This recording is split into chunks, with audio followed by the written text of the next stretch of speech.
All right, let's dive right in. We're looking at the fall of the Ottoman Empire, a period where the map of the Balkans and the Middle East, totally transformed. And we've got these sources you sent, really fascinating stuff.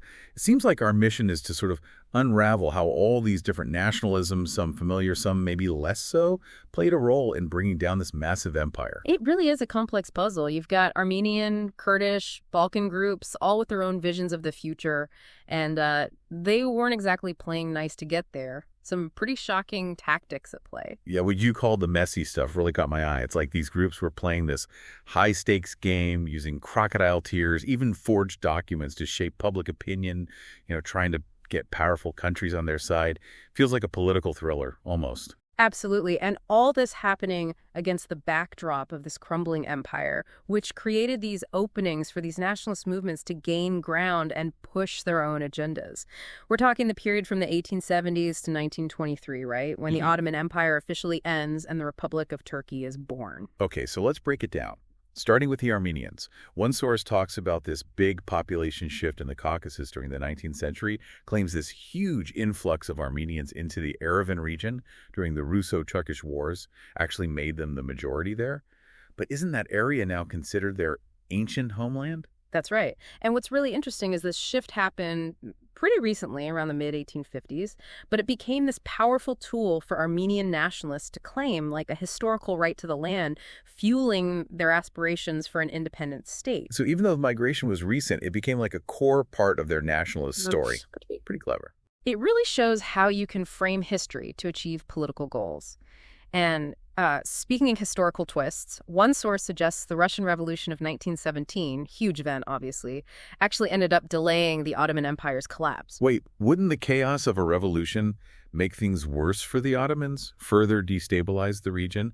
It seems counterintuitive that it would help them. You'd think so, right? But the thing is, Russia pulling its troops from the Ottoman front to deal with the revolution back home, it created this power vacuum. And this unintentionally gave strength to Armenian guerrilla forces who were already fighting for independence within the Ottoman Empire. So while Russia's busy with their own revolution, the Armenian forces see an opportunity. Exactly. They fill the void, which unfortunately leads to more conflict with the remaining Muslim populations. Okay, shifting gears now. The Kurdish experience. One source compares Kurdish nationalism to the rise of Arab nationalism, both happening within the diverse Ottoman Empire. Did they play out similarly? Well, both were about defining identities, staking out territories. But there's a key difference in the timing. Kurdish nationalism didn't really gain momentum until after the Ottoman Empire was already gone in 1918, unlike other movements that emerged earlier. Was there something specific about Kurdish society, their position within the Ottoman system, that caused this later emergence? Like, why weren't they pushing for independence alongside the Armenians, for instance? It's a good question. The sources suggest many influential Kurds actually benefited from the existing Ottoman power structure. Kurdish nationalism only became, like, the best option when that structure vanished, forcing them to look for new ways to gain power and autonomy. So the collapse of the empire, which created chances for other groups, actually paved the way for Kurdish nationalism. It's like a chain reaction. Exactly. It shows how interconnected these events are, how the fall of one system can create new ideologies, new power struggles. All right, we've got Armenians, Kurds. Now, the Balkans, another hotbed of nationalist tension. The Balkans were like a powder keg, with all these groups vying for control and influence. This chaotic mix of aspirations, betrayals, alliances, foreign powers, often meddling and fanning the flames. One source goes deep into Bulgarian nationalism. Specifically, the Bulgarian Orthodox Church's fight for independence from the Greek-dominated Patriarchate of Constantinople. Was this just about religion or something more? While the struggle centered on religious control, it speaks to this broader desire for autonomy among Bulgarians, culturally and politically. It's about asserting their identity against a dominant power. So the fight for religious freedom was really about Bulgarian identity. Makes sense. Exactly. And then there's the Macedonian question, another layer to the Bulgarian story. Macedonia, with its diverse population, became a focus for Bulgarian ambitions, but there were internal divisions about what the future should be. Not all Bulgarians agreed on how to handle Macedonia, right? You had some wanting autonomy within a Balkan federation, others pushing for full unification with Bulgaria. These conflicting visions within Bulgarian nationalism further complicated an already volatile situation. And then you've got the Internal Macedonian Revolutionary Organization, the IMRO, seemingly operating with their own agenda, adding to the chaos. The IMRO, with their armed groups, often acting independently of the Bulgarian government, really inflamed the situation in Macedonia. Their actions frequently escalated tensions and undermined efforts for peaceful solutions. Talking about the IMRO and their fight for Macedonia, one thing that stood out to me in the sources was this concept of population loss.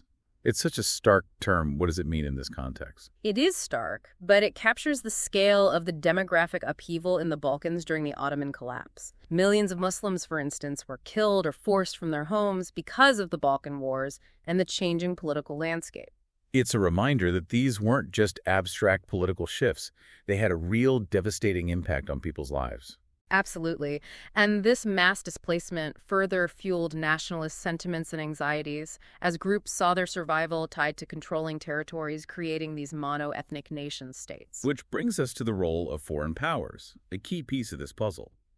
Both Armenian and Balkan nationalists sought alliances with powerful nations, like Russia, to achieve their aims. Why was Russia so keen to get involved in these regional conflicts? Russia, like any great power, wanted to expand its influence. Supporting these groups against the Ottomans was a perfect opportunity. It was a chance to weaken a rival and gain a foothold in strategically important areas. So not necessarily about altruism, genuinely helping struggling people, but furthering their own interests. Of course, there might have been some genuine sympathy, especially supporting Christian populations under Ottoman rule, but strategic considerations always play a big role in foreign policy. And, as we know, these alliances, while maybe helpful in the short term, also drag the region into this web of international rivalries. Precisely. These tangled alliances contributed to World War I, escalating existing tensions and reshaping the world order. It's amazing how these seemingly regional conflicts, nationalist ambitions, could have such far-reaching consequences, like a domino effect. That's history for you.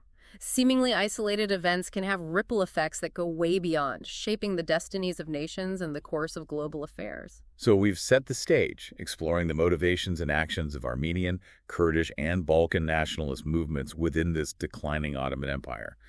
But let's not forget those crocodile tears and forged documents we mentioned. How did those less savory tactics fit into the bigger picture? Ah, yes, the dark arts of nationalist propaganda and manipulation. We'll get into those next because understanding them is key to grasping the complexities and moral ambiguities of this period. Because it shows how nationalism wasn't always this noble ideal. It got down and dirty. Exactly. History is rarely black and white. They were really good at using the media, international diplomacy, to their advantage. This was before the internet and social media, right? So people relied heavily on those traditional news outlets, official reports, for information. And it sounds like those reports could be easily manipulated. Like, crocodile tears, that's a pretty bold strategy. Did that actually work? It was surprisingly effective. These nationalist leaders would exaggerate, even fabricate, stories of mistreatment to get sympathy and support from those foreign powers. They knew a really sad story, a tale of suffering, could sway public opinion and put pressure on governments to step in, help them out. It sounds almost funny now, this idea of leaders crying crocodile tears. But it actually worked back then, huh? Makes you wonder how much of what we read about history is even true. It reminds us to always be critical of historical sources, especially those written by people or groups with a vested interest in a certain outcome. They understood the power of perception, how to shape it for their benefit. So it wasn't just about military force campaigns. They were fighting this war of information, too, trying to control the narrative, win over international support. Absolutely. They used a bunch of tactics, forged documents, carefully crafted stories, even staged events, all to make their opponents look bad, paint themselves as the victims. It's fascinating and kind of disturbing, this glimpse into the world of political maneuvering, propaganda. Not that different from what we see today, right? Think about how information is used to shape opinions, influence actions, even now. You're right. The tools have changed, what with the internet, social media, but those core principles of propaganda, information warfare, they're still the same. It shows the need for critical thinking, now more than ever. We're bombarded with information from all sides. Can't just take things at face value. We got to dig deeper, question things, consider different perspectives. It's like a reminder that history isn't just something that happened in the past.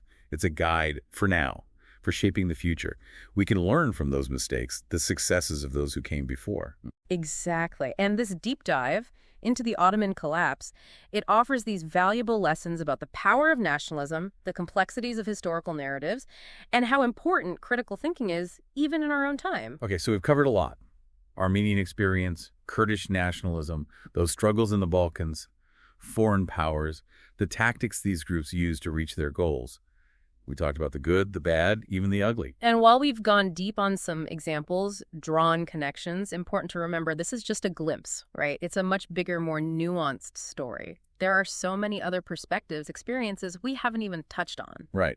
And it's good to acknowledge that many of these sources, while insightful, they might present a particular view or interpretation of things. For sure. Always good to consider multiple sources, different perspectives when studying history, especially when dealing with sensitive, often contested events like the Ottoman collapse. You know, one thing that really struck me was this idea of population loss, this massive demographic shift that happened because of the empire falling apart. We talked about Muslims expelled from the Balkans, but one source also highlights the Armenian experience in World War I, which was incredibly tragic. Absolutely. The forced displacement, the massacre of Armenians by the Ottoman government during that time, it's a stark reminder of the human cost of conflict, the dangers of unchecked nationalism. These weren't just numbers. Real people, families, entire communities uprooted, destroyed. It's heartbreaking to think about the scale of the suffering, the loss. And it makes you wonder about the lasting impact, you know. How did the redrawing of borders, creating new nation states based on ethnicity, continue to shape things, even today? That's a key question. The legacy of the Ottoman Empire, both good and bad, is still felt in the Balkans, Middle East, even beyond. Trying to create these mono-ethnic nation states, while it brought independence for some, it also led to new kinds of exclusion, discrimination for others. So what does this all mean? What are the big takeaways from this deep dive looking at the Ottoman Empire's collapse? Well, first, it shows the sheer power of nationalism, this force that can unite and divide, inspire movements for self-determination, but also lead to conflict and violence. A double-edged sword capable of great good, great harm. We saw how it fueled those desires for independence, but also how it was used to justify horrific acts against minority groups. Exactly. Second, it highlights how complex those historical narratives are. These events weren't black and white, good versus evil. Multiple perspectives, conflicting goals, often morally ambiguous actions. We got to be careful not to oversimplify the past or judge it by our own modern values. It's a reminder that history isn't a simple story. It's like a tapestry. All these threads woven together, each one a different viewpoint, a different experience. Our job is to try and understand those threads, how they connect to make the bigger picture. Third, it forces us to look at the human cost of these events. Millions displaced, killed, forced to flee because of the Ottoman Empire falling apart. We can't ignore those tragedies or turn them into just statistics. Behind every number, there's a human story, a life changed forever, a family broken. It's a sobering thought that political decisions, conflicts, have real consequences for people, for communities. And those consequences, they can echo through generations. Absolutely. Finally, and maybe most importantly, it encourages us to think critically about the information we take in, especially historical narratives. We need to be aware of biases, agendas, the potential for manipulation, just like those nationalist groups were back in the late 19th, early 20th centuries. It's a skill that's more important now than ever. With all this information coming at us from everywhere, we have to be smart about it, always asking questions, looking for different perspectives, checking our own biases. Yeah, it's like we're reminded that history, it doesn't just stay in the past, it really shapes us now and in the future. Right. And understanding those historical forces, especially something as strong as nationalism, I think it can help us navigate all the complexities we see today, you know? It's interesting to think about how these nationalist groups, in their push for these mono-ethnic nation states, sometimes ended up creating the very problems they were fighting. Exclusion, discrimination, violence. Yeah, it's a paradox, isn't it? This idea that Pursuing a homogenous national identity, it can actually lead to more divisions and conflicts, the opposite of what they were aiming for. Almost like a warning, right, about taking nationalism too far. Definitely. It shows how important it is to find that balance between, national identity and inclusivity, recognizing the value of diversity, but also celebrating that shared heritage. Well, I think we've done a good job tackling your mission here, going through these sources and really shedding light on those competing nationalisms that brought down the Ottoman Empire. We looked at the Armenian experience, the rise of Kurdish nationalism, the struggles in the Balkans, all those foreign powers getting involved, and yeah, even the tactics these groups use, some admirable, some, well, pretty troubling. But like we said, this is just the beginning, right? Yeah. So many more stories, so many perspectives out there to explore. And that's where you come in. We've given you the tools, the insights. Now it's your turn to keep digging deeper. Yeah, think about the long-term impacts. How did creating these mono-ethnic nation-states change the political landscape, the social fabric of the region? And how do those legacies still affect things in the Middle East and the Balkans today? And maybe the most important question, how can these historical lessons help us understand nationalism and identity politics in our own time? Can we learn from the past to create a better, more just future? One that embraces diversity but also nurtures that sense of shared humanity. Those are some big questions, but they're definitely worth thinking about. And who knows, maybe your exploration will uncover new insights, new connections that we haven't even considered. So keep asking questions, keep exploring, and keep diving deep into history. We'll be here, ready to guide you on your next adventure, your next deep dive.